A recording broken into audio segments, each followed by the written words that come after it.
is one of the reviews I've been most excited to do, and I think part of that is because my review for Spider-Man Homecoming is one of the first videos I ever uploaded to this channel.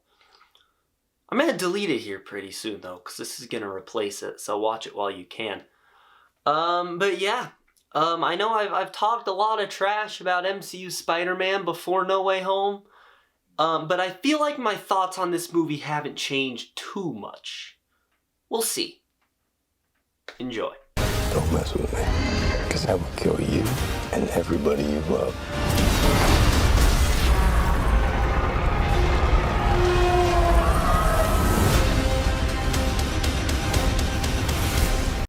Spider-Man Homecoming was the first standalone Spider-Man film in the MCU following the character's introduction in Captain America Civil War, and I was excited about this movie for the same reason that pretty much everyone was excited about this movie. It's a Spider-Man movie. But not just that, it's a Spider-Man movie in the MCU. What's not to be excited about?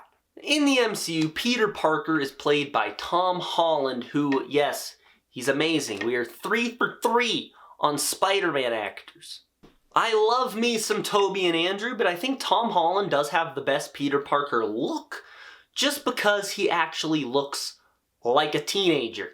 He was cast in Civil War when he was 18, and he was 20 at the time of filming for Homecoming, but he looked like a 15-year-old, which is the same age that Peter Parker was in that movie. So he is the closest we've gotten to a Peter that actually looks the age he's supposed to be. He really does, Tom Holland really does look like he blends in with high schoolers now. In fact, he still does. Yeah, he's 25, but he still looks like a 17-year-old in Far From Home. Sam Raimi, the director of the original Spider-Man trilogy, in case you didn't know that, and who's directing Doctor Strange in the Multiverse of Madness, that's pretty cool. He was interviewed when this movie was coming out, and he was asked about his thoughts on the new Spider-Man, and Sam Raimi was really excited to see it. And one of the reasons he gave is that he thinks it's a great idea for Marvel to put Peter Parker in high school for the entire movie, which ended up being the entire trilogy. Peter being in high school, he was barely in high school in the Raimi movies. He graduated in the first act of the movie. And then in the web movies, high school really wasn't the focus. And then he graduated at the beginning of the second one. And as much as I like seeing Peter Parker dealing with problems out in the real world, as, you know, not in school anymore, I gotta say, I think putting him in high school was a good call, because we have had two completely separate I almost said two trilogies, but the Andrew one wasn't a trilogy, but two completely different Spider-Man universes where he spends like the whole thing not in school. So it was a refreshing change of pace to see him, you know, be a high schooler in this and really be relatable. It gives us a chance to see the child side of him. He hangs out with his best friend Ned, who is objectively the best character in this movie. He has a crush, he's super focused on things other than school, he's just done with school at this point. It's super relatable, all of us can relate to that. And I liked seeing a Peter Parker in high school. We see his carelessness, his sense of wonder of the world around him, how irresponsible he is. Speaking of irresponsibility, Peter Parker's mentor in this movie comes in the form of Tony Stark, and this movie originated the phrase Iron Boy Jr. And while that wasn't fully embraced until a couple years later, it definitely started from what happens in this movie. Tony Stark gifts Peter Parker his suit, and he does not tell Peter about all the cool stuff it does, but then Ned hacks into it first try and turns off this thing called the training wheels protocol, at which point Spider-Man unlocks the full potential of his suit, and he goes from being Spider-Man to a man wearing a multi-million-dollar Iron Man suit. His suit has a heads-up display, he has over 500 web shooter combinations, it can scan and record things in the environment, he has a literal drone that pops out of his chest, he has a parachute, he has a heater, he has an AI that talks to him, there's so, oh my God, there's so much shit in the suit. Here's the thing. I am not a fan of Peter Parker walking around in a multi-million-dollar piece of hardware because that goes against Peter Parker. But I cut it some slack for this movie just because the movie is aware of that. And the story of Spider-Man Homecoming is about him realizing he doesn't need that multi-million-dollar suit. At the end, he is more than ready to venture out just wearing his little sweatsuit. And that's why he declines the Iron Spider at the end of the movie, because his whole story is about being a friendly neighborhood Spider-Man and not being, Iron Man. We'll talk about some of the decisions surrounding the ending of this movie in this review and in future reviews. Now, the contrast to Tony Stark in this movie, because Tony Stark is very central to this movie, much to my behest, but the contrast to Tony Stark comes in the form of the Vulture, who serves as the main villain of this movie. And I will tell you what, this dude is the best Iron Man villain. It cannot be understated just how incredible of a villain Vulture is. He is one of the MCU's best villains, in fact. His origin lies in the fact that he was cheated by the system, or more specifically Tony Stark, and now he's just trying to provide for his family. And he resorts to a life of crime to do that. He has this great scene with Peter in the third act, and I'm gonna get hit with a copyright claim for showing this, but I can't word it better than Vulture did, so here you go. Peter, you're young. You don't understand how the world works. Those people, Pete, those people up there, the rich and the powerful, they do whatever they want. Guys like us, like you and me, they don't care about us. We build their roads and we fight all their wars and everything. They don't care about us. We have to pick up after them. We have to eat their table scraps. That's how it is. I know you know what I'm talking about, Peter. It's incredible. But here's my issue with Vulture. He's an Iron Man villain, not a Spider-Man villain. That's an issue Far From Home has also. But I will say, man, Vulture is the best Iron Man villain we've ever seen. Vulture's whole origin is because of Tony Stark. Vulture's whole motive and goal is because of Tony Stark. Vulture's grand plan is to rob Tony Stark.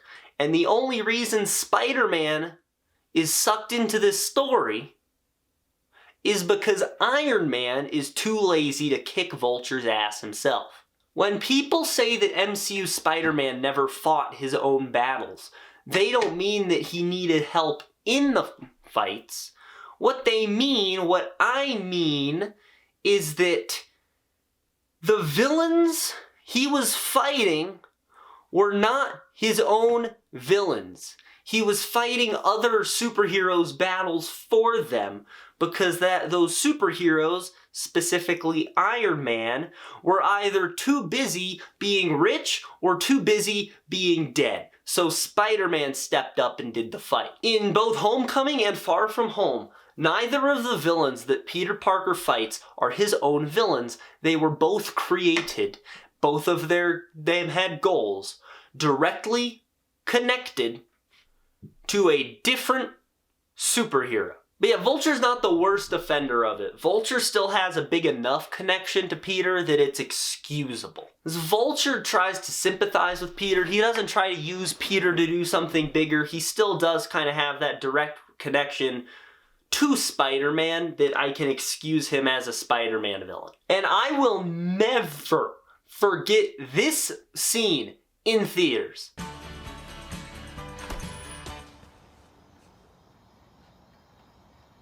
He must be Peter. You could hear a pin drop the moment he opened that door.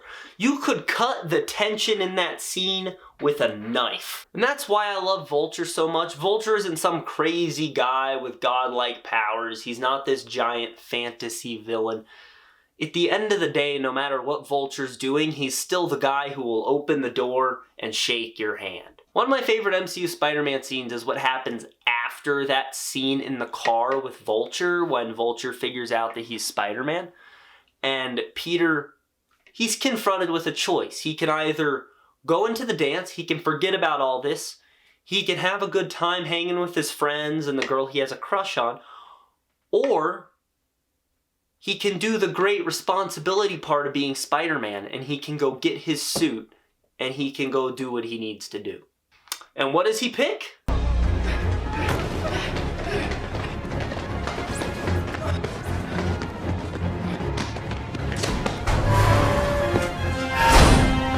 Also, Vulture looks badass. He gets points just for style.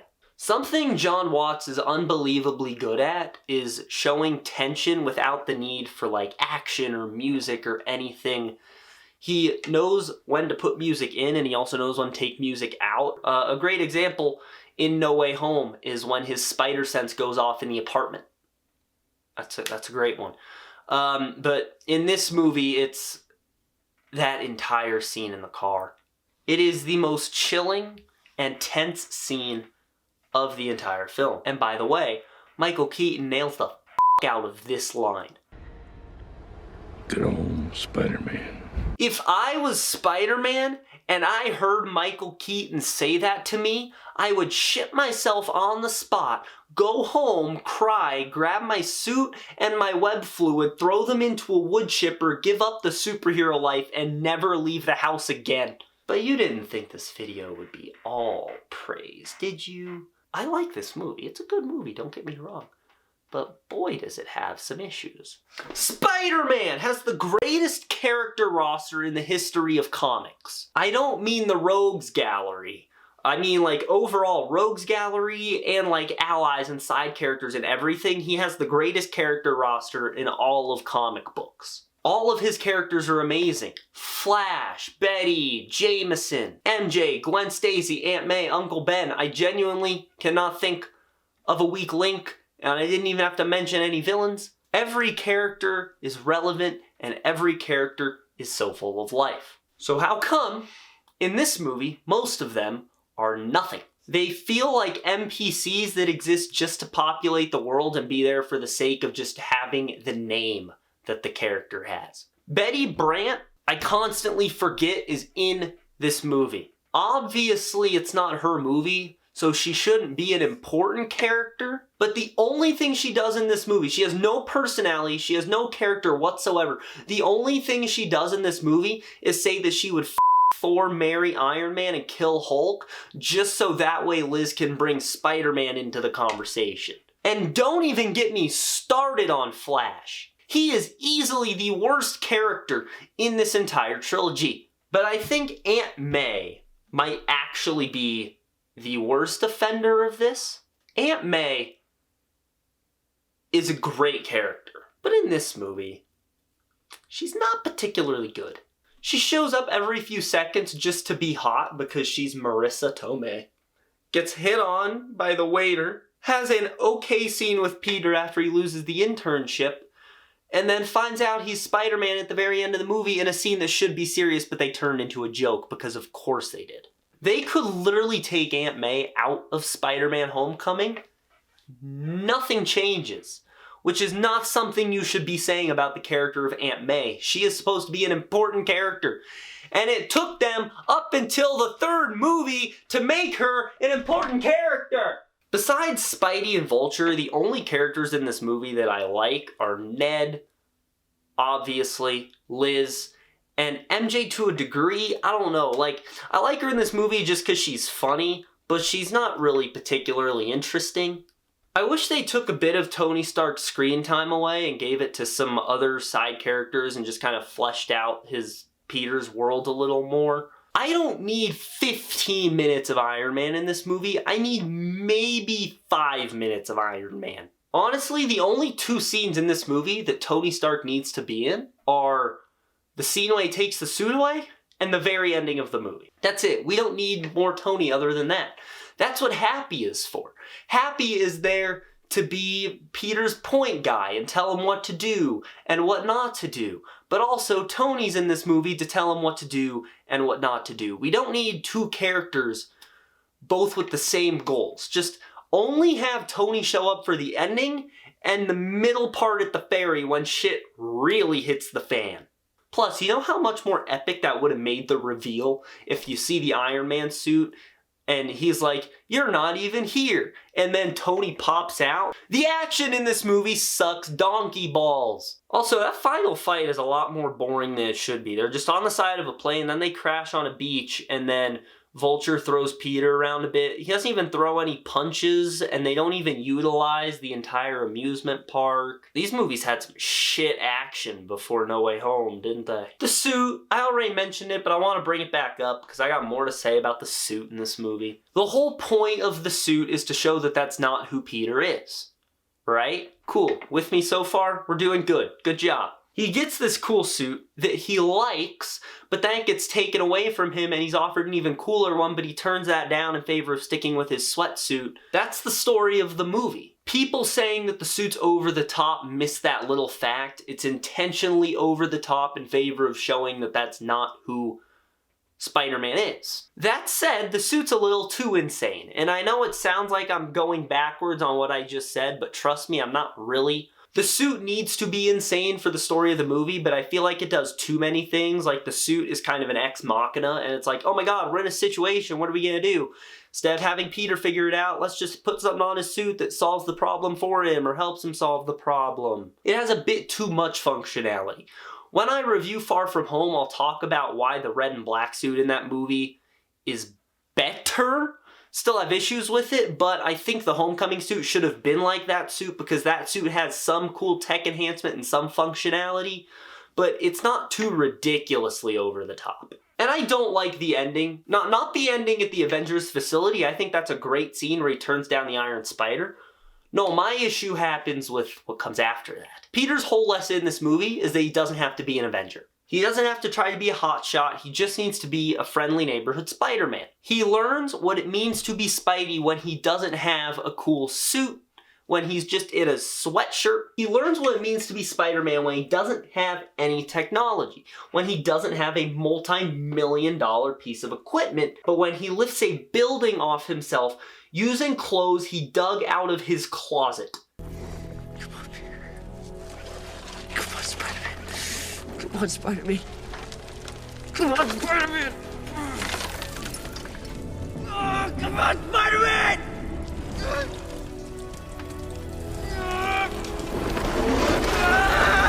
He learns from Vulture to look out for the little guy. He learns from Vulture to be the friendly neighborhood Spider-Man. And in the second to last scene in the movie, he declines the Iron Spider for that very reason. So why the f does he accept the Stark suit at the end and put it back on while his theme blasts through AMC's speakers in what's supposed to be a triumphant moment?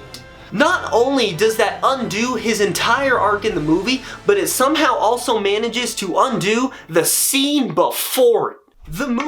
This movie should have ended with him making his own suit. The ending of No Way Home when he's swinging through New York after he sews his own suit together should have been the ending of this movie. Because the ending of this movie destroys his arc, Far From Home then gets to send him on that arc again. But get this, get ready for me to shit on Far From Home. Far From Home not only destroys the arc again, it also destroys it in a more unforgivable way. I'm so excited to talk about Far From Home. An official review of that movie is going to be like therapy for me. To just put it out on the internet for everyone to see so I don't have to keep that rage boiled inside anymore is going to be amazing. When I review Far From Home, it's going to be like this scene from Daredevil Season 3. When this rage cannot stay buried in me for one more second, that a primal scream is the only satisfying release.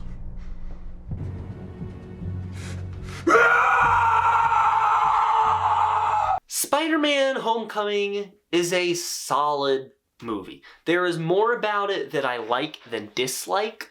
I think its central hero is phenomenal, it has a great villain, and it is a solid start to MCU Spider-Man. I am going to give Spider-Man Homecoming a B. Well guys, there you have it. That was my review of Spider-Man Homecoming. What did you think of Spider-Man Homecoming as well as my review? Let me know down in the comments below. Also leave a like on this video, subscribe, click on the bell icon to receive all notifications from the MCU HQ. That's gonna be it. Have a great day, guys.